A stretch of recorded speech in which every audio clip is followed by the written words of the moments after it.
Саламатсыңдар ма оқушылар? Бүгін натурал сандарды салыстыру тақырыбын өтеміз. Қос теңсіздік.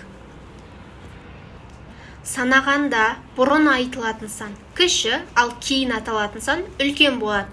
Мұндағы берілген барлық ережелерді балалар оқып алыңдар. Осы ережелерді қолдана отырып, қазір біз мұнда берілген тапсырмаларды шығарамыз. Бірінші, 28-ші тапсырма, санды теңсіздіктерді оқыңдар. Біріншісі, 8 кіші 15-тен, 96 үлкен 95-тен, 21 үлкен 11-ден, 58 кіші 60-дан, 7816 кіші 7846-дан, 5.316.000 кіші 6 миллионнан. Келесі, 29-ші тапсырма, сандарды салыстырыңдар және нәтижесін үлкен немесе кіші белгілермен жазу қажет. Біріншісі, 157 мен 57-ні салыстырамыз. Қайсысы үлкен? 57 үлкен болса, мына таңбаны сол жаққа қарай қаратамыз. Келесі 846-ды 864. Әрине 864 үлкен. Міне. 3993 пен 3939-ды салыстырамыз. Мыңдықтары бірдей, жүздіктері бірдей. Енді ондықтарына қараймыз. 9, мынанда 3. 9 үлкен демек, мына жақ үлкен.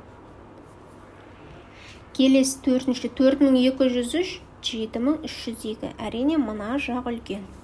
6914 пен 591 салыстырамыз. 6914 үлкен. Келесі мына саннан бізде үлкен болады 202.505 деген сан. Келесі тапсырма.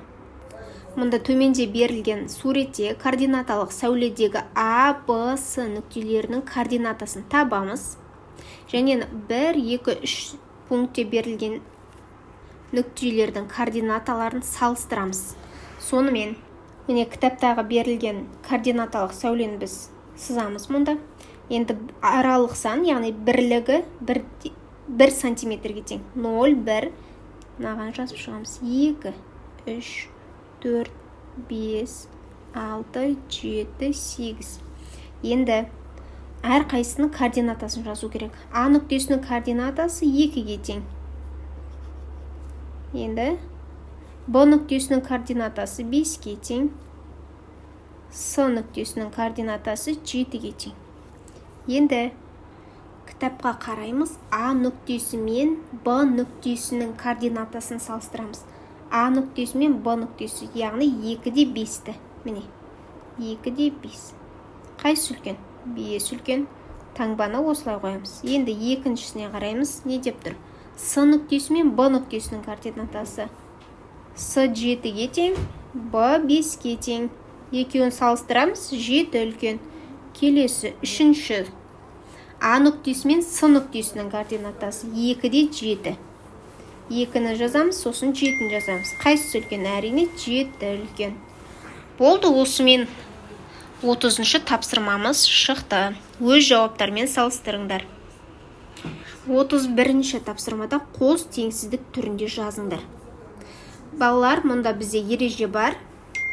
Мінекей, кез келген 3 санды салыстыру қос теңсіздік түрінде жазылады. 18, 25, 40 сандары болса, міне, жазылу жолы осылай. Енді мына жердегі 31-ші тапсырманы солай жазамыз. Сонымен біріншісі, 7 саны 5-тен үлкен және 10-нан кіші. Міне. Яғни ортасындағы саннан бастап оқылады. 7 саны 5-тен үлкен, 10-нан кіші. Екіншісі, 21 саны 19-дан үлкен, 35-тен кіші. 914 саны 814-тен үлкен, 999-дан кіші. Келесі тапсырма. Шамаларды салыстырып, нәтижесін кіші немесе үлкен белгісімен жазамыз. Міне, өлшем бірлікпен берілгене балалар. Бұларды салыстырмас бұрын біз берілген салыстыратын санымызды бірдей өлшем бірлікке келтіріп алуымыз керек. Мысалға 65 сантиметр 1 метр біз екеуін салыстырамаймыз. метрді сантиметрге айналдырамыз. 1 метрде 100 сантиметр бар. Сонда біз 65 сантиметр үлкен ба, әлде 100 сантиметр үлкен ба? Соған қараймыз. 100 сантиметр үлкен, міне. Келесі екінші 1 килограмм 950 грамм. 1 килограммда 1000 грамм бар. 950 мен салыстырсақ 1000 грамм үлкен болады. Үшіншісінде 1 сағатта 45 минут. 1 сағатта бізде 60 минут бар. 60 минут үлкен ба, 45 ба? Әрине 60 минут. Келесі 8 дециметр 75 сантиметр. 1 дециметрде 10 сантиметр бар. 8 дециметр дегеніміз 80 сантиметрге тең. Екеуін салыстырамыз, 80 үлкен. Бесіншісінде 1500 килограмм, 2 тонна. 1 тоннада 1000 килограмм болса, 2 тоннада 2000 килограмм болады. 1000 жарым мен 2000 салыстырамыз, әрине 2000 килограмм үлкен. Келесі алтыншысы 120 секунд және 3 минут салыстырамыз. 1 минут 60 секунд бар, 3 минутта 180 минут бар. 180 секунд бар. Енді екеуін салыстырамыз, әрине 180 үлкен. Бұл тапсырмасын келесі бейне сабаққа саламын. Сендер мына есептердің түсіну жолдарын тағы бір қарап, мен шығарған жауаппен салыстырыңдар және мұнда берілген ережелерді жаттап алуға тырысыңдар. Сау болыңдар.